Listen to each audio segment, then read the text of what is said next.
नमस्कार मित्रांनो, 29 जुलैपासून सुरू होणाऱ्या महाराष्ट्र कामगार आयुक्तालय भरती 2026साठी हा व्हिडिओ खूप उपयुक्त आहे. कारण या व्हिडिओमध्ये आपण कामगार कायदे हे टेस्ट पेपरच्या स्वरूपात बघणार आहोत. याच्यामध्ये आपण टॉपचे 40 प्रश्न बघणार आहोत. त्यातले बरेचसे प्रश्न तुम्हाला पेपरमध्ये आलेले दिसतील. ज्या प्रकारचे प्रश्न TCS तुम्हाला विचारेल त्याच प्रकारचे त्याच स्वरूपाचे प्रश्न येथे आपण कव्हर केलेले आहेत. त्यामुळे याचा निश्चित फायदा तुम्हाला पेपरमध्ये होईल. त्यामुळे जास्त वेळ वाया न घालवता फिक्स मार्क देणारे हे लेक्चर सुरू करूया. प्रश्न क्रमांक पहिला, महाराष्ट्र खाजगी सुरक्षा रक्षक अधिनियम कोणत्या वर्षी मंजूर करण्यात आला? तर परीक्षेच्या दृष्टिकोनातून सिलेबसमध्ये जे कायदे दिलेले आहेत त्याच्यापैकी 2 कायदे हे सर्वात जास्त महत्त्वाचे आहेत. कारण हे 2 कायदे डायरेक्ट मेन्शन केलेले आहेत. पहिला आहे महाराष्ट्र खाजगी सुरक्षा रक्षक अधिनियम आणि दुसरा आहे महाराष्ट्र माथाडी हमाल व इतर श्रमजीवी कामगार यांचा अधिनियम. त्यामुळे हे जे 2 अधिनियम आहेत याच्यावरती तुम्हाला मॅक्झिमम प्रश्न परीक्षेमध्ये TCS विचारणार आहे. त्यामुळे आपण देखील याच्यावरती या व्हिडिओमध्ये प्रत्येकी 10 प्रश्न घेणार आहोत आणि हे 10 प्रश्नांपैकी बरेचसे प्रश्न तुम्हाला पेपरमध्ये आहे असे आलेले दिसतील. त्यामुळे तुम्ही देखील परीक्षेचा अभ्यास करत असताना हे 2 कायदे अतिशय चांगल्या रीतीने तयार करायचे आहेत. त्याचा निश्चितच फायदा तुम्हाला परीक्षेमध्ये होईल. तर आपल्याला या प्रश्नामध्ये काय विचारलेलं आहे की महाराष्ट्र खाजगी सुरक्षा रक्षक अधिनियम कोणत्या वर्षी मंजूर झाला? तर हा मंजूर करण्यात आला 1981 साली. त्यामुळे पर्याय क्रमांक 2 हे याचे योग्य उत्तर असेल. आता एक गोष्ट इथं लक्षात घ्या, कोणताही अधिनियम तयार करताना तो कोणत्या वर्षी मंजूर झाला ते वर्ष तुमचे तोंडपाठच असायला पाहिजे. कारण त्याच्यावरती एकतरी प्रश्न तुम्हाला पेपरमध्ये विचारलाच जाईल. त्यानंतर प्रश्न क्रमांक 2, महाराष्ट्र खाजगी सुरक्षा रक्षक अधिनियम 1981 यास राष्ट्रपतींची मंजुरी कधी मिळाली? आता ज्याप्रमाणे हा अधिनियम कोणत्या वर्षाचा आहे त्याचप्रमाणे या अधिनियमास राष्ट्रपती असतील तर राष्ट्रपतींची मंजुरी, राज्यपाल असतील तर राज्यपालांची मंजुरी. त्याचबरोबर हा अधिनियम भारताच्या किंवा महाराष्ट्राच्या राजपत्रात कधी प्रकाशित झाला ती तारीख देखील तुम्हाला माहीत असणं आवश्यक आहे. कारण अशा स्वरूपाचे हे 3 प्रश्न आहेत किंवा या 3 दिनांक आहेत याच्यावरती फिक्स स्वरूपाचा प्रश्न विचारला जातो. त्यामुळे हे लक्षात घ्या की महाराष्ट्र खाजगी सुरक्षा रक्षक अधिनियम 1981 यास राष्ट्रपतींची मंजुरी मिळाली 24 सप्टेंबर 1981ला. त्यामुळे ही तारीख पाठ करा, याच्यावरती प्रश्न येणार आहे. त्यामुळे पर्याय क्रमांक 1 हे याचं योग्य उत्तर असेल. आता 24 सप्टेंबरला याच राष्ट्रपतींची मंजुरी मिळाली आणि त्याच्या दुसऱ्याच दिवशी म्हणजे 25 सप्टेंबर 1981ला हा कायदा महाराष्ट्र शासनाच्या राजपत्रामध्ये प्रकाशित करण्यात आला किंवा प्रसिद्ध करण्यात आला. त्यामुळे ही तारीख देखील लक्षात ठेवा. राष्ट्रपतींच्या मंजुरीची तारीख जर तुम्ही पाठ केली तर प्रकाशित होण्याची तारीख लक्षात ठेवायला सोपं जाईल. त्यानंतर प्रश्न क्रमांक 3, खाजगी सुरक्षा रक्षक अधिनियमातील कोणत्या कलमान्वये सुरक्षा रक्षक मंडळाची स्थापना केली जाते? आता ज्याप्रमाणे आपण अधिनियमाचे वर्ष, राज्यपाल किंवा राष्ट्रपतींनी मंजुरी दिल्याची दिनांक आणि प्रकाशित होण्याची दिनांक ही पाठ केली, त्याचप्रमाणे परीक्षेच्या दृष्टिकोनातून त्या अधिनियमातील काही महत्त्वाची कलमे आहेत ती देखील आपल्याला पाठ करायची आहेत. हे जे अधिनियम आहे खाजगी सुरक्षा रक्षक अधिनियम याच्यामध्ये सुरक्षा रक्षक मंडळाची स्थापना ही सर्वात महत्त्वाची आहे आणि त्याची तरतूद हे अधिनियमातील कलम 6 मध्ये केलेले आहे. त्यामुळे पर्याय क्रमांक 3 हे याचे योग्य उत्तर असेल. आता परीक्षेच्या दृष्टिकोनातून काही इतर कलमे महत्त्वाचे आहेत ते आपल्याला पाठ करायचे आहेत. तर कलम 3 हे कशाशी संबंधित आहे? तर सुरक्षा रक्षकांना नियमित नोकरी मिळावी हे निश्चित करण्यासाठी योजना तयार करणे याच्याविषयीची तरतूद ही कलम 3 मध्ये आहे. त्यामुळे हे 3 कलम पाठ करा. त्यानंतर कलम 4 काय सांगते? तर कलम 4 मध्ये आपण जी योजना तयार केलेली आहे त्या योजनेमध्ये बदल करणे किंवा ते रद्द करणे याच्यावर्षीची तरतूद आहे. त्यामुळे कलम 3 आणि कलम 4 ही योजनेशी संबंधित आहेत. त्यानंतर कलम 6 मध्ये आत्ताच आपण पाहिलं की सुरक्षा रक्षकाच्या मंडळाची स्थापना आणि त्याची रचना याच्याविषयीच्या तरतुदी आहेत. तर कलम 7 काय सांगते? तर राज्य शासनाला एकाच व्यक्तीचे मंडळ नेमण्याचा अधिकार देखील देण्यात आलेला आहे. त्यामुळे कलम 7 देखील महत्त्वाचे आहे. हे त्या आपण घेतलेली 4ही कलमे पाठ करा, याच्यावरती प्रश्न तुम्हाला निश्चितच विचारला जाईल. त्याच्यानंतर प्रश्न क्रमांक 4, खाजगी सुरक्षा रक्षक अधिनियमाच्या कलम 23 नुसार कशाची तरतूद करण्यात आलेली आहे? तर तुम्हाला कलमावरती जे प्रश्न विचारले जातील ते एकतर कलम दिले जाईल आणि ते कशाशी संबंधित आहे अशा स्वरूपाचा प्रश्न विचारला जाईल, किंवा आपण पाठीमागे बघितल्याप्रमाणे तुम्हाला डायरेक्ट कलम कोणते आहे तरतुदीशी संबंधित अशा स्वरूपाचा प्रश्न विचारला जाईल. त्यामुळे हे दोन्ही प्रकारच्या प्रश्नांची तयारी ठेवा. तर कलम 23 हे कशाशी संबंधित आहे, तर याच्यामध्ये काय सांगितलेलं आहे की जर एखाद्या खाजगी सुरक्षा रक्षकाची जी एजन्सी आहे त्याच्यामधले जे सुरक्षा रक्षक आहेत त्यांना सुरक्षा रक्षकांचे जे मंडळ आहे त्या मंडळांकडून मिळणारे जे फायदे आहेत त्या फायद्यांपेक्षा जास्त फायदे किंवा वेतन किंवा इतर कल्याणकारी सोयी जर या खाजगी सुरक्षा रक्षकांना मिळत असतील तर राज्य शासन सल्लागार समितीशी चर्चा करून अशा अधिकच्या फायदे मिळणारे जे सुरक्षा रक्षक आहेत किंवा एजन्सी आहेत त्यांना या कायद्यातील काही अटी असतील किंवा शर्ती असतील याच्यामधून सूट देऊ शकते. त्यामुळे पर्याय क्रमांक 3 हे याचे योग्य उत्तर असेल. कलम 23 हे काही अटी किंवा शर्तींमधून सूट मिळण्याशी संबंधित आहे. त्यामुळे हे कलम 23 देखील पाठ करा, याच्यावरती देखील प्रश्न येऊ शकतो. त्यानंतरचा प्रश्न बघूया. कोणतीही परीक्षा पास होण्यासाठी तुम्हाला जास्तीत जास्त मार्कांची गरज असते आणि जास्तीत जास्त मार्क मिळवण्यासाठी तुम्हाला जास्तीत जास्त प्रश्नांचा सराव करणं आवश्यक असतं आणि त्यासाठीच 1000 पेक्षा जास्त प्रश्नांचा समावेश असलेली ही आपली ऑनलाईन टेस्ट सिरीज आपण लॉन्च केलेली आहे. ही विशेष महत्त्वाची काय आहे, कारण याच्यामध्ये महाराष्ट्रातील कायदे त्याचबरोबर केंद्र सरकारचे जे कायदे आहेत ते कायदे आणि जो लेबर कोड आहे त्या लेबर कोडची कायदे अशा प्रकारे जवळपास 20 कायद्यांचा समावेश असलेली ही टेस्ट सिरीज असणार आहे. याच्यामध्ये आपण प्रत्येक कायद्यावरती स्वतंत्र चॅप्टर वाईज टेस्ट घेतलेले आहेत. त्याचबरोबर कायद्यांच्या 40 प्रश्नांच्या 5 फुल लेंथ मॉक टेस्ट देखील घेतलेले आहेत आणि हे सर्व प्रश्न आपण TCS पॅटर्ननुसार घेतलेले आहेत. त्यामुळे याचा 100% फायदा तुम्हाला परीक्षेमध्ये होईल. तुम्हाला जसा वेळ मिळेल तशी ही टेस्ट सिरीज तुम्ही सॉल्व करायची आहे आणि जेवढे जास्त प्रश्न तुम्हाला सॉल्व करता येतील तेवढे जास्त प्रश्न सॉल्व करा. त्याचा अल्टिमेट फायदा तुम्हाला परीक्षेमध्ये झालेला दिसेल. त्यामुळे जास्तीत जास्त प्रश्नांचा सराव करून जास्तीत जास्त मार्क घेण्यासाठी ही आपली कायद्यांवरची ऑनलाईन टेस्ट सिरीज तुम्ही जॉईन करू शकता. ही जॉईन करण्यासाठी आपली स्पर्धा परीक्षा मित्र हे ॲप तुम्ही डाउनलोड करा किंवा काही शंका असेल तर हा संपर्क क्रमांक दिलेला आहे, याच्यावरती व्हॉट्सअप मेसेज करू शकता. प्रश्न क्रमांक 5. सुरक्षा रक्षक मंडळाचा मुख्य उद्देश काय आहे? तर हा एक प्रश्नाचा स्वरूप आहे जो तुम्हाला परीक्षेमध्ये दिसेल. तुम्ही ज्या कायद्याचा अभ्यास करणार आहे त्या कायद्याचा उद्देश काय आहे याच्यावरती प्रश्न तुम्हाला परीक्षेमध्ये विचारला जाईल. त्यामुळे सर्व कायद्यांचे उद्देश पाठ करून ठेवा. तो कायदा कशासाठी बनवलेला आहे ते सर्वात महत्त्वाचं आहे. तर सुरक्षा रक्षक अधिनियम असेल किंवा सुरक्षा रक्षक मंडळ असेल त्याचा मुख्य उद्देश काय आहे, तर याचे 3 मुख्य उद्देश आहेत. पहिला आहे पिळवणूक थांबवणे. ज्या काही खाजगी कंपन्या किंवा एजन्स्या कंत्राटी पद्धतीवर काम करणाऱ्या सुरक्षा रक्षकांची ही आर्थिक आणि सामाजिक पिळवणूक करतात ती रोखण्यासाठी हा कायदा बनवलेला आहे. त्यानंतर दुसरा आहे नोकरीची हमी. सुरक्षा रक्षकांच्या नोकरीच्या शर्ती, कामाचे तास, सेवांचे नियमन करून त्यांना कायदेशीर संरक्षण देणे हा याचा मुख्य उद्देश आहे. त्याच्यानंतर तिसरा आहे कल्याणकारी योजना. यापूर्वी सुरक्षा रक्षकांसाठी कोणत्याही प्रकारच्या योजना नव्हत्या, त्यामुळे यावेळी त्यांना वेळेवर योग्य वेतन, भविष्य निर्वाह निधी, ग्रॅज्युएटी, इतर वैद्यकीय सोयी आणि इतर कल्याणकारी लाभ मिळवून देण्यासाठी ही योजना किंवा हा अधिनियम तयार करण्यात आलेला आहे. त्यामुळे हे 3 मुख्य उद्देश आहेत त्याचे, हे लक्षात घ्या. त्यामुळे या प्रश्नाचे उत्तर काय असणार आहे, तर कंत्राटी पद्धतीचे निर्मूलन करून नोकरीचे नियमन करणे आणि त्यांना संरक्षण प्रदान करणे हा या सुरक्षा रक्षण मंडळाचा मुख्य उद्देश असणार आहे. प्रश्न क्रमांक 6. सुरक्षा रक्षक सल्लागार समितीच्या सदस्यांचा पदावधी शासकीय सदस्यांव्यतिरिक्त किती वर्ष असतो? तर सुरक्षा रक्षक अधिनियमामध्ये 2025 साली महाराष्ट्र शासनाने एक सुधारणा केली आणि या सुधारणेच्या दृष्टिकोनातून हा प्रश्न खूप महत्त्वाचा आहे. तर 2025च्या सुधारणेनुसार शासकीय सदस्यांच्या व्यतिरिक्त सल्लागार समितीच्या सदस्यांचा पदावधी हा साधारणतः 5 वर्षे निश्चित करण्यात आलेला आहे. त्यामुळे पर्याय क्रमांक 2 हे याचे योग्य उत्तर असेल. मूळ कायद्यामध्ये 3 वर्षे हा पदावधी होता, पण 2025ची जी सुधारणा झाली या सुधारणेनुसार तो 5 वर्षे करण्यात आलेला आहे. त्यानंतर प्रश्न क्रमांक 7.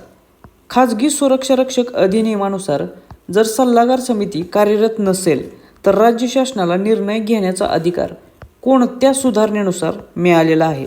तर आपण मागाशीच सांगितलं की 2025 साली या कायद्यामध्ये सुधारणा करण्यात आलेल्या आणि या 2025च्या सुधारणेनुसार कलम 15(1)(अ) हे नवीन कलम इंट्रोड्यूस करण्यात आले आणि याच्यानुसार जर सल्लागार समिती ही कार्यरत नसेल तर अशा परिस्थितीत राज्य शासनाला निर्णय घेण्याचा अधिकार देण्यात आलेला आहे. त्यामुळे कलम 15(1)(अ) हे देखील पाठ करा, याच्यावरती प्रश्न विचारला जाईल.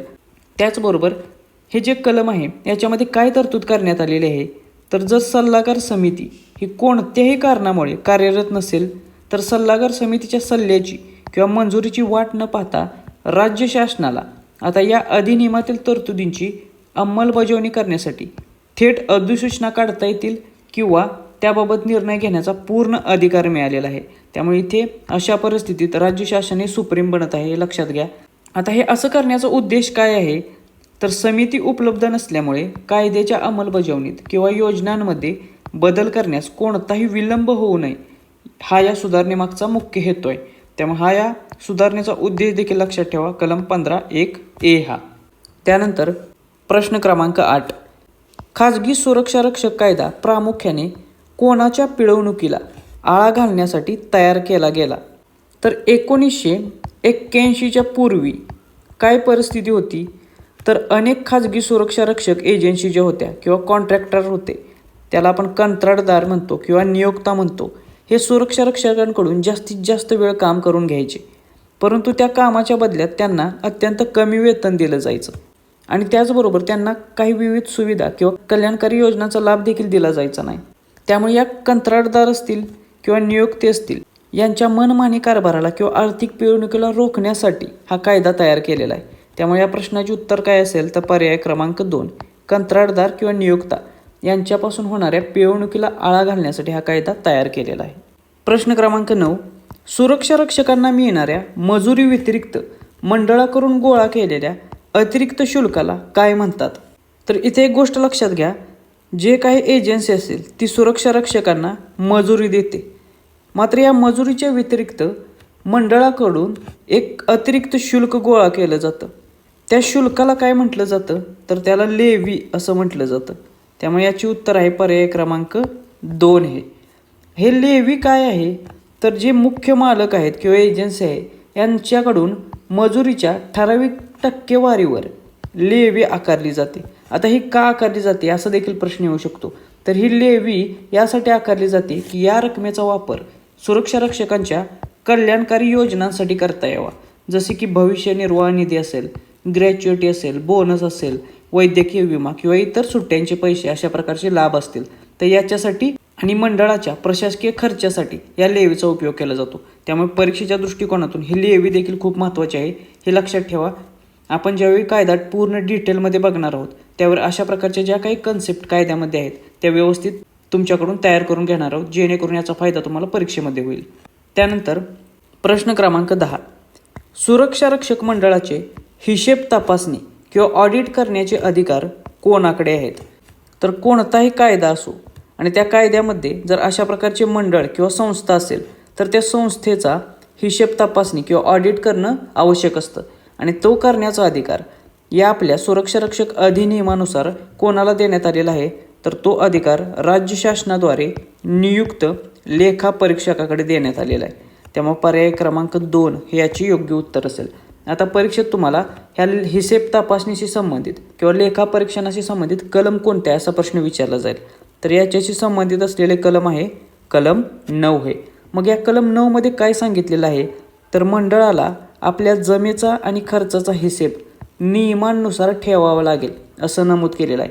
मग त्याच्यासाठी त्यांनी कोणती यंत्रणा उभी केलेली आहे, तर राज्य शासन ज्या व्यक्तीची किंवा यंत्रणेची लेखा परीक्षक म्हणून नियुक्ती करेल तीच व्यक्ती या मंडळाच्या वार्षिक हिशेबाची तपासणी करेल.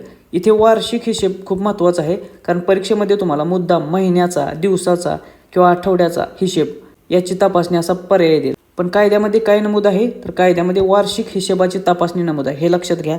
त्यानंतर सर्वात महत्त्वाचा प्रश्न अहवाल सादरीकरण हा फिक्स प्रश्न विचारला जातो की अहवाल कोणाला सादर केला जातो, तर हा अहवाल राज्य शासनाकडे तो लेखापरीक्षक सादर करेल आणि मग राज्य शासन तो अहवाल राज्य विधिमंडळाच्या समोर म्हणजेच विधानसभा आणि विधान परिषद यांच्यासमोर मंजुरीसाठी ठेवेल.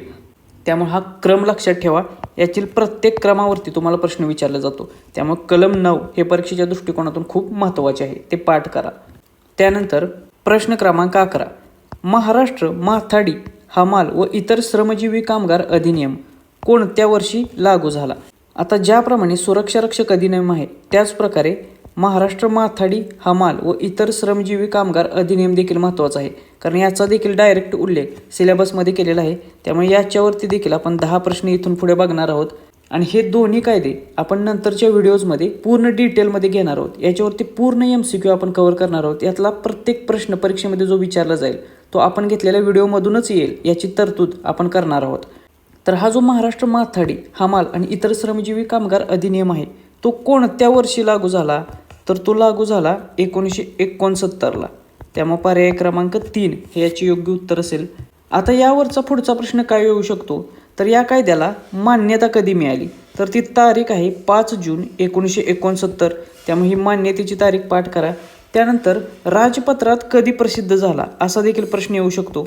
तर हा प्रसिद्ध झाला 13 जून 1969ला. त्यामुळे या दोन्ही तारखा पाठ करून ठेवा. याच्यावरती प्रश्न विचारले जातात.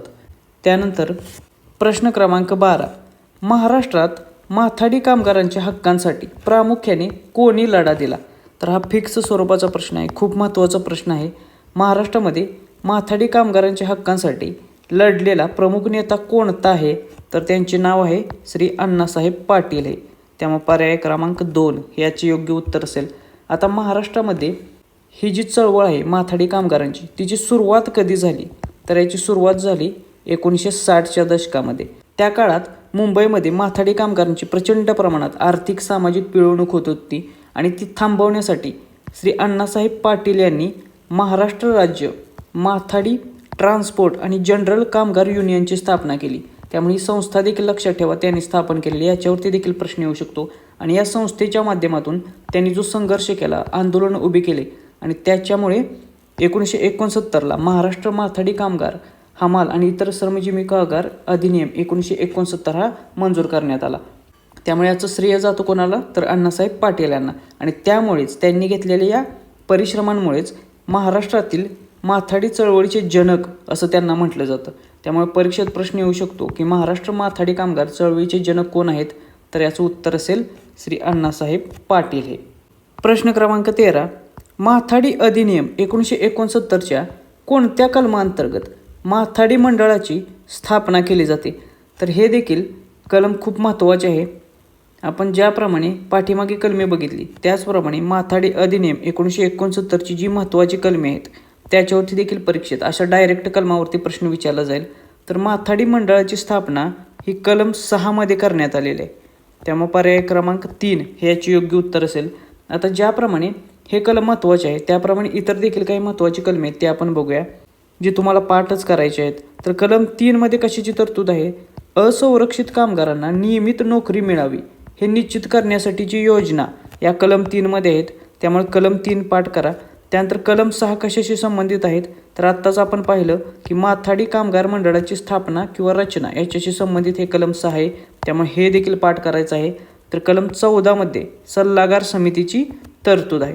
त्यामुळे हे देखील कलम पाठ करायचं आहे. हे 3 कलम पाठ करून ठेवा. त्यानंतर प्रश्न क्रमांक 14. सध्या महाराष्ट्र राज्यात एकूण अंदाजे किती माथाडी मंडळे कार्यरत आहेत? तर सध्या महाराष्ट्र राज्यामध्ये माथाडी मंडळे ही सर्वसाधारणपणे 34 एवढी कार्यरत आहेत. त्यामुळे पर्याय क्रमांक 3 हे याचे योग्य उत्तर आहे. काही ठिकाणी 36 हा आकडा देखील देण्यात आलेला आहे, परंतु महाराष्ट्र राज्याची जी वेबसाईट आहे कामगार विभागाची त्याच्यामध्ये हा 34 हाच आकडा देण्यात आलेला आहे. त्यामुळे याचे उत्तर 34 हेच योग्य असेल. त्यानंतर प्रश्न क्रमांक 15. माथाडी कामगार म्हणजे काय? आता लक्षात घ्या, कोणताही कायदा असो त्या कायद्यामध्ये सुरुवातीला शक्यतो कलम 2 मध्ये महत्त्वाच्या व्याख्या दिलेल्या असतात किंवा काही कन्सेप्ट असतात त्या एक्सप्लेन केलेल्या असतात आणि याच्यावरती अशा स्वरूपाचा प्रश्न तुम्हाला अपेक्षित असेल. त्यामुळे आपण देखील या व्हिडिओनंतर कायद्याची व्हिडिओची सिरीज करणार आहोत. त्याच्यामध्ये आपण प्रत्येक कायद्यातील महत्त्वाच्या व्याख्या, महत्त्वाच्या कन्सेप्ट क्लिअर करणार आहोत, ज्याचा फायदा तुम्हाला परीक्षेमध्ये होईल. तर माथाडी कामगार म्हणजे काय? तर डोक्यावर किंवा पाठीवरती ओझे वाहून नेणारे श्रमजीवी कामगार. त्यामुळे पर्याय क्रमांक 1 हे याचे योग्य उत्तर असेल. प्रश्न क्रमांक 16. माथाडी अधिनियमांतर्गत कामगारांना खालीलपैकी कोणता लाभ मिळतो? तर कोणताही कायदा असो तो कशासाठी बनवलेला आहे, त्याचा उद्देश काय किंवा त्याच्या अंतर्गत कोणकोणते लाभ मिळतात, तो कोणासाठी बनवलेला आहे, ह्या गोष्टी खूप महत्त्वाच्या आहेत. त्याच्यावरतीच अशा स्वरूपाचे प्रश्न TCS तुम्हाला विचारणार आहे. तर माथाडी अधिनियमांतर्गत कामगारांना विविध लाभ प्रदान केले जातात किंवा विविध लाभांचे संरक्षण मिळते. ते कोणकोणते आहेत? तर त्यांच्यासाठी भविष्य निर्वाह निधीची तरतूद आहे, त्यानंतर ग्रॅच्युइटी आणि वैद्यकीय लाभाची तरतूद आहे, मासिक वेतन आणि बोनस संबंधी देखील तरतुदी आहेत. त्यामुळे ह्या तिन्ही गोष्टी याच्यामध्ये आहेत या कायद्यामध्ये. त्यामुळे याचे उत्तर असेल पर्याय क्रमांक 4, वरीलपैकी सर्व. आता हे जे सर्व लाभ आहेत ते कोणाला मिळतात? तर माथाडी मंडळाकडे जे नोंदणीकृत असलेले कामगार आहेत त्या सर्व कामगारांना हे मिळतात. आणि हे कामगार कोणत्या क्षेत्रातील आहेत ते देखील माहीत असलं पाहिजे. तर यांचे क्षेत्र आहे असंघटित क्षेत्र. त्यामुळे असंघटित क्षेत्रातील जे माथाडी मंडळाकडे नोंदणीकृत असलेले कामगार आहेत त्यांना सामाजिक आणि आर्थिक सुरक्षा प्रदान करणे हा या कायद्याचा मुख्य उद्देश आहे. आणि याच्या अंतर्गतच त्यांना मासिक वेतन व बोनस, भविष्य निर्वाह निधी, वैद्यकीय लाभ, त्याचबरोबर सशुल्क सुट्ट्या, अपघाती विमा, मुलांच्या शिक्षणासाठी शैक्षणिक सहाय्य यासारखी इतर सुविधा देखील प्रोव्हाइड केल्या जातात. त्यामुळे या सर्व सुविधा लक्षात ठेवा. प्रश्न क्रमांक 17, माथाडी कायदा खालीलपैकी कोणत्या बाजारपेठ किंवा क्षेत्राला लागू होता? तर जो माथाडी कामगार कायदा 1969 आहे त्या कायद्याच्या शेवटी एक अनुसूची दिलेली आहे. आणि या अनुसूचीमध्ये त्यांनी सांगितलेलं आहे की हा कायदा कोणत्या क्षेत्राला किंवा कोणत्या दुकानांना, विभागांना लागू असेल. तर त्याची यादी आपण जेव्हा हा कायदा व्यवस्थितरित्या डिटेलमध्ये बघू तेव्हा आपण बघणार आहोत, ती तुमच्याकडून पाठच करून घेणार आहोत. तर सध्या लक्षात घ्या, हा कायदा कोठे लागू असेल? तर हा कायदा प्रामुख्याने शारीरिक कष्ट करणाऱ्या, ओझे वाहणाऱ्या कामगारांच्या संरक्षणासाठी असल्यामुळे हा कायदा किराणा दुकान, भाजीपाला बाजार, लोखंड पोलाद बाजार, रेल्वे आणि वाहतूक क्षेत्र अशा शारीरिक कष्टाची कामे असणाऱ्या क्षेत्रांना लागू आहे. त्यामुळे याचे उत्तर असेल पर्याय क्रमांक 4, वरील सर्व आहे. त्यानंतर प्रश्न क्रमांक 18, माथाडी मंडळाचे कामकाज त्रिपक्षीय असते, यात कोणाचा समावेश होतो? तर सर्वात आधी तुम्हाला परीक्षेत प्रश्न येईल की माथाडी मंडळाचे कामकाज कसे असते? तर ते आहे त्रिपक्षीय. मग याच्यामध्ये कोणाकोणाचा समावेश असतो 3 पक्षांमध्ये? तर एक असतात मालक प्रतिनिधी म्हणजे एजन्सीचे प्रतिनिधी, दुसरे असतात कामगार प्रतिनिधी, कामगारांचे प्रतिनिधी, आणि तिसरे असतो त्यात राज्य शासन किंवा सरकार. त्यामुळे पर्याय क्रमांक 1 हे याचं योग्य उत्तर असेल. हे 3 पक्ष एकत्र येऊन माथाडी मंडळाचे कामकाज चालवत असतात. आता या मंडळाची रचना कोणत्या कलमामध्ये आहे? तर ते आपण बघितलेलं कलम 6 मध्ये. त्यामुळे कलम 6 कोणत्याही परिस्थितीत पाठ करा, विसरायचं नाही. आता याच्यामध्ये 3 MCQ अजून तयार होतात. एक म्हणजे तुम्हाला प्रश्न विचारला जाईल की नियोक्ता किंवा एजन्सी आणि कामगार प्रतिनिधी यांची संख्या कशी असते? तर हे समान संख्येमध्ये असतात मंडळामध्ये, हे लक्षात घ्या, हे पाठ करा. त्यानंतर शासनाचे प्रतिनिधी हे एकूण सदस्यांच्या 1/3पेक्षा जास्त नसतात, हा आकडा लक्षात ठेवा.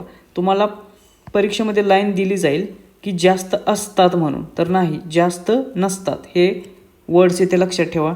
त्यानंतर अध्यक्षांची नियुक्ती कोण करतं असा प्रश्न येईल. तर अध्यक्षांची नियुक्ती हे राज्य शासनातर्फे केली जाते. तर हे तिन्ही पॉईंट महत्त्वाचे आहेत. यातल्या प्रत्येक पॉईंटवर तुम्हाला प्रश्न एक MCQ TCS विचारू शकते, त्यामुळे हे व्यवस्थित लक्षात ठेवा. त्यानंतर प्रश्न क्रमांक 19, माथाडी कामगारांची नोंदणी व ओळखपत्र देण्याची जबाबदारी कोणाची असते? तर माथाडी कामगारांना या कायद्याअंतर्गत त्यांची नोंदणी असेल किंवा त्यांना ओळखपत्र देण्याची जबाबदारी असेल, ही पार पाडली जाते संबंधित माथाडी मंडळामार्फत. त्यामुळे पर्याय क्रमांक 2 हे याचे योग्य उत्तर असेल. या कायद्यानुसार कोणत्याही बाजारपेठेत किंवा ठिकाणी काम करणारे जे माथाडी कामगार आहेत त्यांना त्यांची नोंदणी ही संबंधित माथाडी मंडळाकडे जाऊन करावी लागते. आणि ती नोंदणी यशस्वी झाल्यानंतर या माथाडी कामगारांना एक ओळखपत्र दिले जाते त्या मंडळाकडून. आणि त्या ओळखपत्राच्या आधारावर, त्या रजिस्ट्रेशन नंबरच्या आधारावर त्यांना या कायद्यानुसार मिळणारे विविध लाभ किंवा संरक्षण दिले जातात. त्यामुळे ही नोंदणी आणि ओळखपत्र खूप महत्त्वाचे आहे या कायद्याच्या दृष्टिकोनातून, हे लक्षात घ्या. प्रश्न क्रमांक 20, माथाडी कायद्यानुसार कामगारांच्या वेतनाचे वाटप कोणामार्फत केले जाते? आता या कायद्यामध्ये सर्वात महत्त्वाची गोष्ट आहे माथाडी मंडळच, आणि त्यासाठीच हा कायदा बनवलेला आहे. आणि त्यामुळे कामगारांच्या वेतनाचे जे वाटप आहे ते करण्याचा अधिकार देखील संबंधित माथाडी मंडळालाच आहे आणि त्याच्या माध्यमातूनच कामगारांचे वेतन दिले जाते. त्यामुळे पर्याय क्रमांक 3 याचे योग्य उत्तर असेल. आता याच्या अंतर्गत या कायद्यानुसार थेट व्यवहाराला बंदी केलेली आहे. ती का केलेली आहे तर कंत्राटदार किंवा जे मुख्य मालक एजन्सीचे असतील ते कामगारांची आर्थिक फसवणूक करू शकतात किंवा त्यांची पिळवणूक करू शकतात आणि ते टाळण्यासाठीच थेट व्यवहाराला याच्यामध्ये बंदी करण्यात आलेली आहे. मग काय केलं जातं तर मुख्य मालक कामगारांची मजुरी प्लस त्यावरची लेव्ही ही रक्कम एकत्रित करून माथाडी मंडळाला किंवा माथाडी मंडळाच्या बँक खात्यामध्ये जमा करतात आणि ही जमा झालेली रक्कम माथाडी मंडळ कामगारांचे मासिक वेतन म्हणून ते थेट त्यांच्या बँक खात्यात जमा करत असते प्रत्येक महिन्याला. त्यामुळे ही संपूर्ण प्रक्रिया पारदर्शक बनते आणि कामगारांची आर्थिक पिळवणूक देखील टाळता येते. त्यामुळे ही प्रोसेस लक्षात घ्या. त्यानंतरचा प्रश्न बघूया. प्रश्न क्रमांक 21. कारखाना अधिनियम कोणत्या वर्षी संमत करण्यात आला? आता इथून पुढचे प्रश्न आपण जे काही महत्त्वाचे कायदे इम्पॉर्टंट कायदे आहेत परंतु सिलेबसमध्ये मेन्शन नाहीत असे सर्व कायद्यावरचे प्रश्न बघणार आहोत. त्याच्यावरती कोणत्या प्रकारचे कोणत्या स्वरूपाचे प्रश्न टीचर्स तुम्हाला विचारू शकते ते येथे आपण डिस्कस करणार आहोत. मात्र येथे जे पहिले 2 कायदे होते, एक म्हणजे सुरक्षा रक्षकांशी संबंधित असलेला कायदा आणि दुसरा आहे माथाडी कामगारांशी संबंधित असलेला कायदा. हे दोन्ही कायदे आपल्या सिलेबसमध्ये दिलेले आहेत. त्यामुळे या कायद्याची सर्व बाबी आपल्याला तयार करायच्या आहेत. याच्यातील कलमे देखील आपल्याला पाठ करून ठेवायचे आहेत कारण या 2 कायद्यांवरती कोणत्याही प्रकारचा प्रश्न तुम्हाला येऊ शकतो. मात्र याच्या व्यतिरिक्त जे काही महत्त्वाचे कायदे आहेत त्या कायद्याचे ते कायदा तयार करण्याचे वर्ष, त्याच्यानंतर त्या कायद्याचा उद्देश, तो कायदा कशासाठी तयार करण्यात आलेला आहे आणि त्या कायद्यामधील काय इम्पॉर्टंट फॅक्ट्स असतात, महत्त्वाच्या फॅक्ट्स असतात त्याच्यावरतीच तुम्हाला फक्त प्रश्न विचारले जातील या 3 प्रकारचे. मात्र हे जे सिलेबसमध्ये दिलेले कायदे आहेत त्याच्यावरती कोणत्याही स्वरूपाचा प्रश्न ते विचारू शकतात. त्यामुळे हे 2 कायदे अतिशय डिटेलमध्ये करायचे आहेत. तर आपण बघूया कारखाना अधिनियम म्हणजेच फॅक्टरीज ॲक्ट हा कोणत्या वर्षी संमत करण्यात आला? तर भारत स्वातंत्र्य झाल्यानंतर कामगारांची सुरक्षितता असेल, त्यांचे आरोग्य असेल, त्यांचे कल्याण करण्यासाठी हा कायदा संमत करण्यात आलेला आणि याचे वर्ष होते 1948. Factories act 1948. त्यामुळे पर्याय क्रमांक 2 हे याचे योग्य उत्तर असेल. मग तुम्हाला प्रश्न विचारला जाईल की हा जो कारखाना अधिनियम आहे तो कधी लागू झाला असा देखील प्रश्न येऊ शकतो. 1 एप्रिल 1949. त्यामुळे ही लागू होण्याची तारीख देखील पाठ करून ठेवा, याच्यावरती प्रश्न येऊ शकतो. त्यानंतर प्रश्न क्रमांक 22. कारखाना अधिनियम 1948 नुसार प्रौढ कामगार म्हणजे ज्याने वयाची किती वर्षे पूर्ण केली आहेत? तर मी मागाशीच सांगितल्याप्रमाणे जे काही इतर महत्त्वाचे कायदे आहेत त्याच्यामधल्या ज्या काही इम्पॉर्टंट बाबी आहेत त्याच्यावरतीच अशा स्वरूपाचे प्रश्न विचारले जातील. तर ही जी प्रौढ कामगार कन्सेप्ट आहे त्याच्या अंतर्गत ज्यांनी वयाची 18 वर्षे पूर्ण केलेली आहेत त्यांना या कायद्याअंतर्गत प्रौढ कामगार समजलं जाईल. तेव्हा पर्याय क्रमांक 3 हे याचे योग्य उत्तर असेल. आता याच्यामध्ये अजून 2 महत्त्वाच्या कन्सेप्ट आहेत त्या देखील बघूया. आपण आत्ताच पाहिलं प्रौढ म्हणजे ज्याने आपले वयाचे 18 वर्षे पूर्ण केले आहेत तो व्यक्ती. त्यानंतर कुमार किंवा अडल्संट म्हणजे कोण? तर असा व्यक्ती ज्याने आपल्या वयाची 15 वर्षे पूर्ण केलेली आहेत परंतु 18 वर्षे पूर्ण केलेली नाहीत. म्हणजे कुमार किंवा अडोलसंट म्हणजे 15 ते 18 वर्ष वयाचा व्यक्ती. त्यामुळे ही देखील व्याख्या लक्षात ठेवा, याच्यावरती प्रश्न येऊ शकतो. तर बालक किंवा चाइल्ड या कायद्याअंतर्गत कोणाला समजलं जातं? तर ज्यांनी आपली 15 वर्षे पूर्ण केलेली नाहीत म्हणजे 15 वर्षापेक्षा कमी वयाची जी मुले आहेत त्यांना बालक समजलं जातं. तर या 3 व्याख्या लक्षात ठेवा. त्यानंतर प्रश्न क्रमांक 23. किमान वेतन अधिनियम कोणत्या वर्षीचा कायदा आहे? तर परीक्षेच्या दृष्टिकोनातून मिनिमम वेजेस ॲक्ट हा देखील खूप महत्त्वाचा आहे. हा देखील भारतातील एक महत्त्वपूर्ण कायदा आहे कारण या कायद्यानुसार भारताच्या विविध भागात जे कामगार होते त्यांचे किमान वेतन निश्चित करणे आणि त्यांचे आर्थिक शोषण रोखण्यासाठी हा कायदा भारतामध्ये 1948 साली संमत करण्यात आलेला. त्यामुळे पर्याय क्रमांक 1 हे याचे योग्य उत्तर असेल. मग परीक्षेत तुम्हाला प्रश्न येऊ शकतो की किमान वेतन अधिनियम याची अंमलबजावणी कधी करण्यात आली? जास्त डीप प्रश्न तुम्हाला अशा विविध कायद्यांवरती विचारणार नाहीत. तुम्हाला त्याचे वर्ष किंवा अंमलबजावणी उद्देश याच्यावरतीच प्रश्न विचारले जातील. तर किमान वेतन अधिनियमाची अंमलबजावणी ही 15 मार्च 1948 पासून करण्यात आली. त्यामुळे ही तारीख येथे पाठ करून ठेवा. त्यानंतर प्रश्न क्रमांक 24, किमान वेतन अधिनियमांतर्गत VDA याचा विस्तार काय आहे?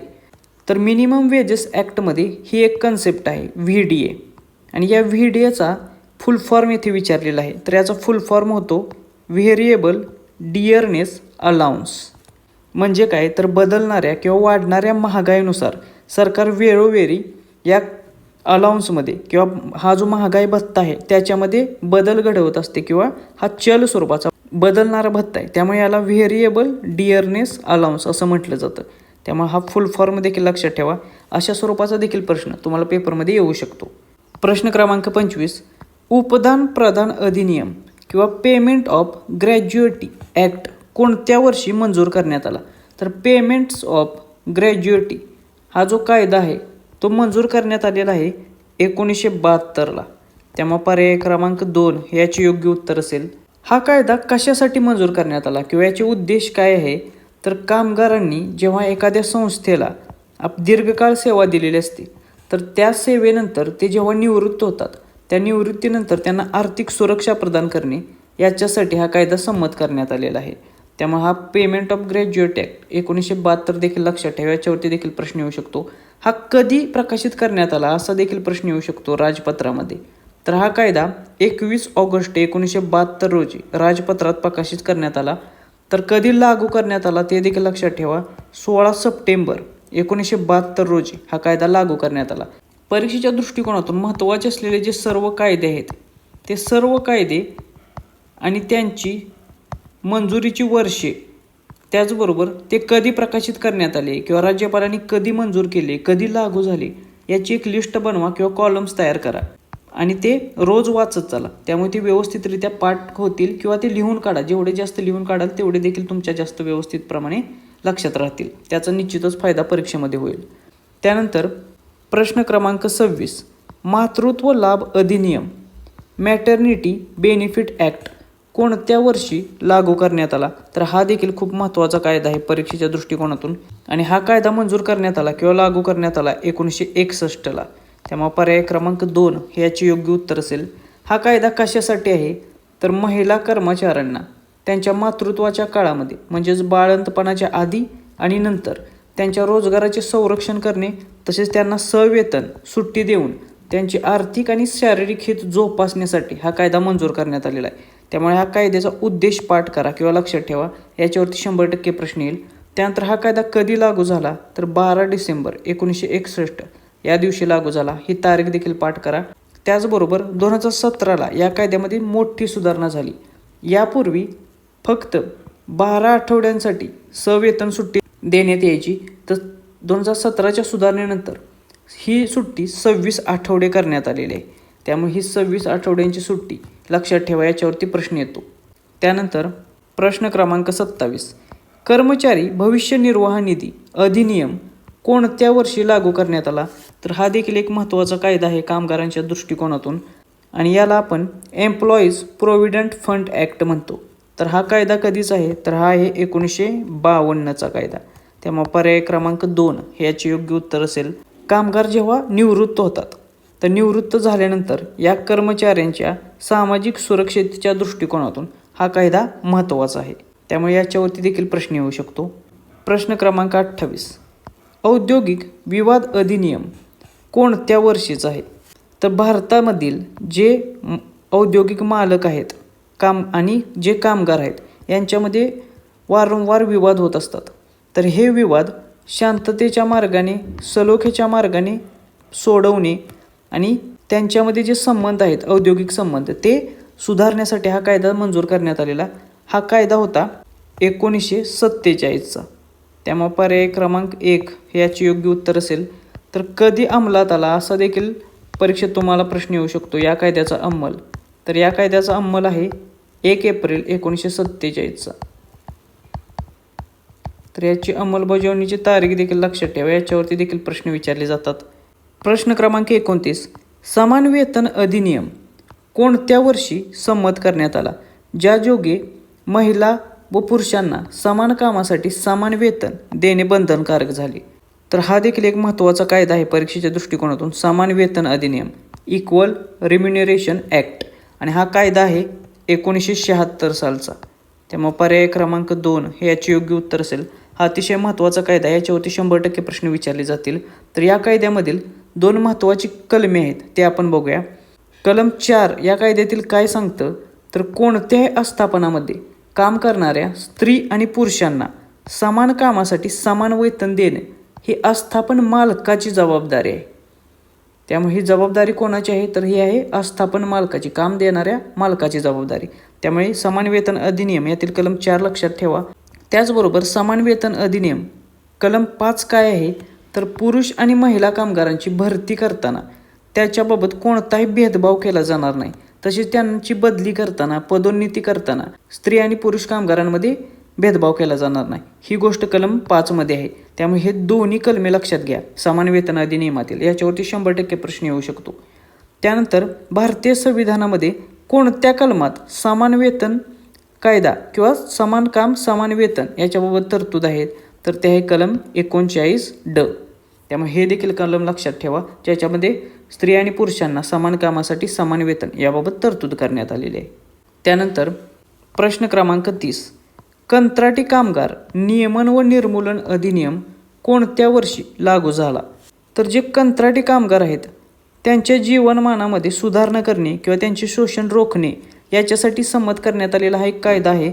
आणि हा कायदा 1970 साली लागू करण्यात आलेला. त्यामुळे पर्याय क्रमांक 2 हे याचे योग्य उत्तर असेल. प्रश्न क्रमांक 31, कारखाना अधिनियमातील तरतुदींनुसार एका आठवड्यात कामगाराकडून जास्तीत जास्त किती तास काम करून घेता येते? तर परीक्षेच्या दृष्टिकोनातून कारखाना अधिनियम 1948 खूप महत्त्वपूर्ण आहे. माझ्या दृष्टिकोनातून त्याच्यावरती देखील 2-4 प्रश्न परीक्षेमध्ये निश्चितच विचारले जातील आणि थोडेसे डीप विचारले जातील. तर हा 1948च्या कायद्यातील तरतुदीनुसार एका आठवड्यात कामगाराकडून जास्तीत जास्त 48 तास काम करून घेता येईल. त्यामुळे पर्याय क्रमांक 2 हे याचे योग्य उत्तर असेल. आता आपण याच्यातील महत्त्वाच्या तरतुदी बघूया.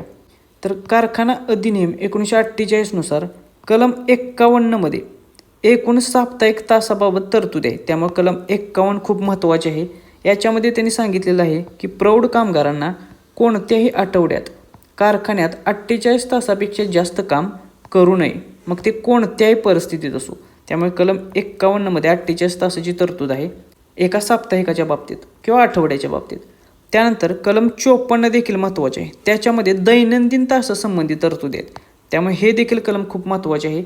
याच्यामध्ये काय सांगितलेले आहे की या कायद्याच्या कलम 51 अन्वये प्रदान केलेल्या साप्ताहिक तासांच्या अधीन राहून कोणत्याही प्रौढ कामगारांनी कारखान्यात एका दिवशी 9 तासांपेक्षा जास्त काम करू नये.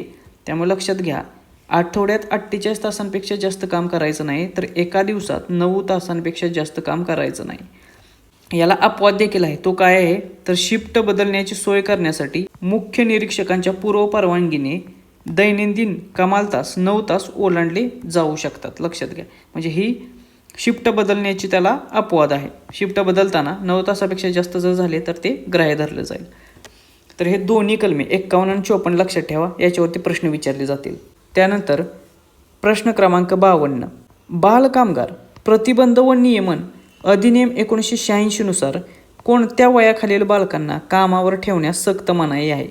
तर हा देखील एक महत्त्वाचा कायदा आहे आपल्या परीक्षेच्या दृष्टिकोनातून. तुम्हाला प्रश्न विचारला जाईल की बालकामगार प्रतिबंध व नियमन अधिनियम कोणत्या वर्षीचा आहे? तर तो आहे 1986चा. हे साल पाठ करा. मग याच्या अंतर्गत काय तरतूद आहे, तर वय वर्ष 14 खालील बालकांना कामावर ठेवण्यास सक्त मनाई आहे. त्यामुळे पर्याय क्रमांक 2 देखील या प्रश्नाची उत्तर असेल. आता या कायद्यावरती देखील काही महत्त्वाच्या तरतुदी आहेत, त्या आपण बघूया, त्याच्यावरती प्रश्न येऊ शकतात. तर 2016ला जी याच्यामध्ये दुरुस्ती झाली त्याच्यानुसार 14 वर्षाखालील जी बालके आहेत त्यांना कामावर ठेवण्यास कोणत्याही व्यवसायात किंवा कोणत्याही प्रक्रियेत सक्त मनाई करण्यात आलेली आहे. मात्र याला काही अटी आहेत, जसे की स्वतःच्या कौटुंबिक व्यवसायात किंवा शाळा सुटल्यानंतर सुट्टीच्या काळात मनोरंजन क्षेत्रात बालकलाकार म्हणून तसेच सुरक्षित वातावरणात काम करण्यास अटींसह परवानगी आहे. त्यामुळे या अटी देखील लक्षात घ्या. त्यानंतर याच्यामध्ये किशोरवयीन मुले याच्याबाबत एक तरतूद आहे. त्याच्यामध्ये कोणती मुले आहेत, तर ते आहेत 14 ते 18 वर्ष वयोगटातील मुले. आणि या मुलांना धोकादायक व्यवसायांमध्ये आणि खाणी, ज्वलनशील पदार्थ, कारखाने याच्यामध्ये काम करण्यास पूर्णपणे बंदी आहे. म्हणजे लक्षात घ्या, 14 वर्षाखालील मुलांना पूर्णपणे काम करण्यास बंदी आहे. तर 14 ते 18 मधली जी मुले आहेत त्यांना फक्त धोकादायक व्यवसायांमध्ये बंदी आहे. म्हणजे इतर ठिकाणी, सुरक्षित ठिकाणी ती काम करू शकतात. आणि याच्या जर अटींचे उल्लंघन झाले तर काय शिक्षेची तरतूद आहे? तर या कायद्यातील तरतुदींचे उल्लंघन केल्यास मालकाला 6 महिने ते 2 वर्षापर्यंतचा तुरुंगवास किंवा 20 ते 50,000 रुपयांचा दंड किंवा या दोन्ही शिक्षा होऊ शकतात. त्यामुळे या शिक्षेची तरतूद देखील लक्षात घ्या. याच्यावरती देखील प्रश्न येऊ शकतो. प्रश्न क्रमांक 33. महाराष्ट्र दुकाने व आस्थापन नोकरीचे व सेवा शर्तींचे विनिमय अधिनियम कोणत्या वर्षीचा आहे? तर महाराष्ट्र दुकाने आस्थापन नोकरीचे व सेवा शर्तींचे विनिमय अधिनियम आहे 2017चा. त्यामुळे पर्याय क्रमांक 3 हे याचे योग्य उत्तर असेल. हा जो कायदा आहे हा 1948 साली एक कायदा होता, त्याच्या जागी तयार करण्यात आलेला आहे. आणि हा कायदा 7 सप्टेंबर 2017 रोजी मंजूर करण्यात आला. तर लागू कधी करण्यात आला? 19 डिसेंबर 2017ला लागू करण्यात आला. मग याच्यामध्ये एक महत्त्वाची तरतूद आहे, ती म्हणजे या 2017च्या कायद्यानुसार ज्या आस्थापनांमध्ये 10 पेक्षा कमी कामगार आहेत त्यांना लायसन काढण्यापासून सूट देण्यात आलेली आहे. त्यामुळे ही सूट लक्षात ठेवा. याच्यावरती प्रश्न येऊ शकतो. त्यांना फक्त ऑनलाईन नोंदणी करावी लागेल त्यांच्या दुकानाची. त्यामुळे हे पॉईंट येथे लक्षात ठेवा या कायद्यावरचा. याच्यावरती प्रश्न येऊ शकतो. त्यानंतर प्रश्न क्रमांक 34. कामगार नुकसान भरपाई अधिनियम कोणत्या वर्षीचा आहे? तर वर्क्समन कंपेन्सेशन ॲक्ट हा जो आहे तो आहे 1923चा. त्यामुळे पर्याय क्रमांक 1 हे याचे योग्य उत्तर असेल. आता हा जो कायदा आहे वर्क्समन कंपेन्सेशन ॲक्ट 1923 याचं नाव बदललेलं आहे.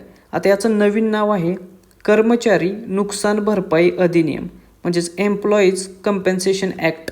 त्यामुळे हे नवीन नाव लक्षात ठेवा. मग याचा उद्देश काय आहे? तर कामावर असताना अपघात झाल्यास किंवा दुखापत झाल्यास किंवा मृत्यू झाल्यास त्या कामगाराला किंवा त्याच्या कुटुंबियांना आर्थिक नुकसान भरपाई मिळवून देणे हा या कायद्याचा मुख्य उद्देश आहे. त्यामुळे हा कायद्याचे नवीन नाव आणि त्याचा मुख्य उद्देश ह्या दोन्ही गोष्टी लक्षात ठेवा. याच्यावरती प्रश्न येऊ शकतो. त्यानंतर प्रश्न क्रमांक 35. बोनस देय कायदा पेमेंट ऑफ बोनस ॲक्ट कोणत्या वर्षी संमत करण्यात आला? तर हा देखील एक कामगारांच्या दृष्टिकोनातून महत्त्वपूर्ण कायदा आहे. याच्यामध्ये ज्या काही महत्त्वाच्या संस्था किंवा जी आस्थापने आहेत त्या आस्थापनामधील कर्मचाऱ्यांना त्यांच्या वर्षभरातील कामगिरीच्या आधारावर, त्याचबरोबर त्या संस्थेला मिळालेल्या नफ्याच्या आधारावर त्या कामगारांना बोनस मिळवण्याचा कायदेशीर अधिकार या बोनस देय कायद्यानुसार प्राप्त झालेला आहे. मग हा कायदा कधीचा आहे? तर हा आहे 1965 सालचा. त्यामुळे पर्याय क्रमांक 2 हे याचे योग्य उत्तर असेल.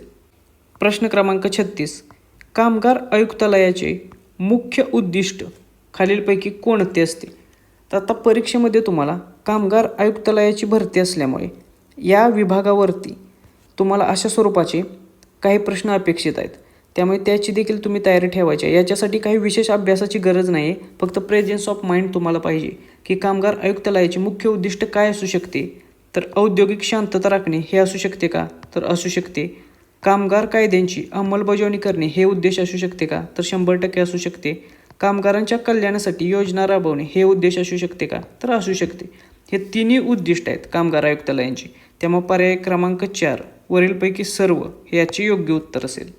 अशा प्रकारचे जे प्रश्न येतात ते सोडवताना आपल्याला प्रश्नामध्ये नक्की काय विचारलेलं आहे आणि पर्याय काय दिलेला आहे या दोन गोष्टींचा विचार करून योग्य पर्याय निवडायचा. त्यानंतर प्रश्न क्रमांक 37. सुरक्षा रक्षक किंवा माथाडी मंडळाच्या निरीक्षकांना, इन्स्पेक्टर्सना तपासणीसाठी आस्थापनेत प्रवेश करण्याचे अधिकार कोणत्या कलमांतर्गत मिळतात? आता परीक्षेमध्ये तुम्हाला TCS अशा प्रकारे जे काही कामगारांशी संबंधित कायदे आहेत त्यातल्या काही कॉमन पॉईंट्स असतात किंवा संयुक्त बाबी असतात. त्या बाबींवरती तुम्हाला अशा स्वरूपाचे प्रश्न विचारेल, जसे की सुरक्षा रक्षक कायदा आणि माथाडी मंडळांचा कायदा याच्यामध्ये निरीक्षकांची तरतूद आहे त्या आस्थापनाच्या तपासणीसाठी. तर यांच्यासाठी काही अधिकार दिलेले आहेत. तर ते अधिकार कोणत्या कलमांतर्गत मिळतील? तर त्या अधिनियमातील निरीक्षक नियुक्ती आणि अधिकार याच्याशी संबंधित सेपरेट कलमे आहेत त्या अधिनियमांमध्ये, याच्याविषयी त्यांना अधिकार मिळतील. त्यामुळे पर्याय क्रमांक 2 हे याचे योग्य उत्तर असेल. आता ही कोणकोणत्या कलमामध्ये आहेत ते आपण बघूया. तर महाराष्ट्र खाजगी सुरक्षा रक्षक अधिनियमानुसार कलम 16मध्ये निरीक्षक व त्यांचे अधिकार याच्या संबंधित तरतुदी आहेत. त्यामुळे हा अधिनियम याच्यातील कलम 16 लक्षात ठेवा. तर महाराष्ट्र माथाडी हमाल व इतर श्रमजीवी कामगार अधिनियम याच्यामधील कलम 15मध्ये निरीक्षक व त्यांचे अधिकार याच्या संबंधित तरतुदी आहेत. त्यामुळे हे दोन्ही कायदे आणि याच्यातील कोणत्या कलमांमध्ये निरीक्षक आणि त्यांचे अधिकार याच्याविषयी तरतुदी आहेत ते लक्षात ठेवा. याची अदलाबदल करून देऊ नका, हे पाठ करून ठेवा. आता हे जे निरीक्षक आहेत ते काय करतात, तर त्यांना त्या संस्थेमधील किंवा आस्थापनामधील रजिस्टर असेल, वेतनाचे रेकॉर्ड असेल, त्याच्या संबंधित इतर डॉक्युमेंट्स असतील ते तपासू शकतात किंवा त्याच्या प्रतीची ती मागणी करू शकतात. तर याचे अधिकार या तपासणी करण्यासाठी आलेल्या निरीक्षकांना असतात. त्याच्यावरती देखील तुम्हाला प्रश्न येऊ शकतो. प्रश्न क्रमांक 38, वेतन प्रदान अधिनियम पेमेंट ऑफ वेजेस ॲक्ट कोणत्या वर्षी अस्तित्वात आला? तर हा देखील एक महत्त्वपूर्ण कायदा आहे आणि हा कायदा अस्तित्वात आला 1936ला. त्यामुळे पर्याय क्रमांक 1 हे याचे योग्य उत्तर असेल. हा कायदा कशासाठी होता, तर त्यावेळी भारतातील कामगारांना वेळेमध्ये वेतन मिळवून देणे आणि त्यांच्या वेतनातील बेकायदेशीर कपात थांबवणे याच्याशी संबंधित हा एक ऐतिहासिक कायदा होता. त्यामुळे हा देखील आपल्याला महत्त्वपूर्ण आहे.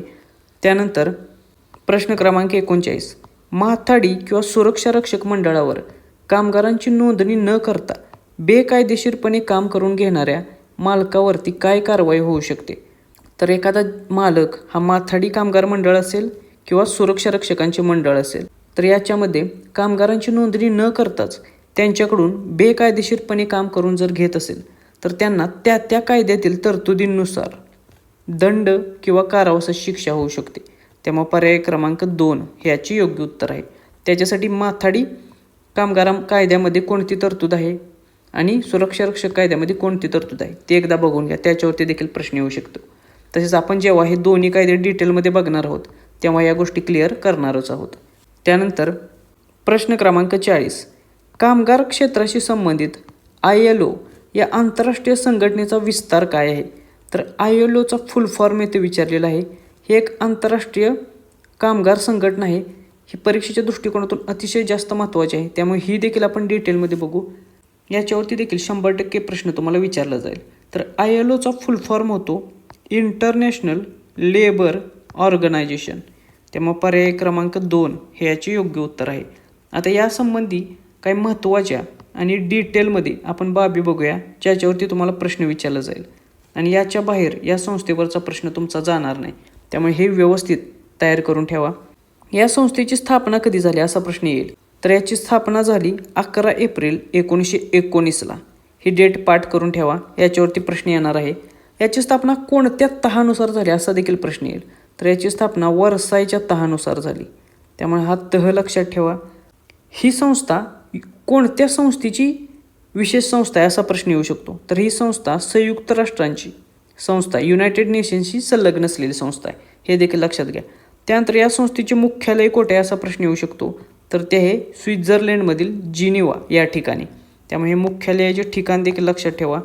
त्यानंतर ही संस्था स्थापन करण्याचा उद्देश काय होता, तर जगभरातील जे कामगार आहेत त्यांच्या हक्कांचे संरक्षण करणे, कामाच्या ठिकाणी सामाजिक न्याय मिळवून देणे आणि आंतरराष्ट्रीय कामगार मानके निश्चित करणे किंवा ठरवणे याच्यासाठी ही संस्था स्थापन करण्यात आलेली आहे.